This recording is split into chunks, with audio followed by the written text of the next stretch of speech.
Semasa keadaan perang, macam mana medical element membantu anggota tentera yang cedera di lapangan? Rawatan semasa peperangan ni kita panggil sebagai tactical casualty care. Dekat unit yang paling rendah untuk memberi bantuan perubatan kepada anggota yang cedera adalah combat medic ataupun body aid. Biasanya combat medic dan juga body aid ini adalah anggota infanteri itu sendiri.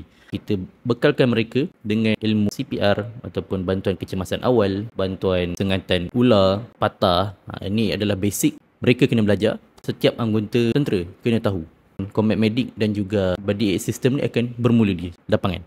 Keadaan ni kita panggil care under fire. Inilah fasa pertama. Kemudian selepas care under fire berlaku, barulah diberikan tactical care field. Lepas ditarik ke belakang sedikit anggota yang cedera daripada kawasan lapangan, di kawasan yang selamat sedikit, supaya anggota penyelamat tu tak terdedah dengan risiko dia pun ditembak semasa pertempuran.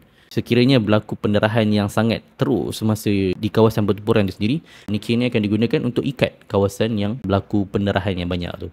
Kita tak nak darah tu berterusan supaya tak berlaku kematian lah kepada anggota. Bila dah diikat kawasan yang berdarah tu dan dibawa ke belakang untuk tactical field, so semasa ni akan ada paramedik untuk memberi bantuan. Setelah itu kita akan buat tactical evacuation.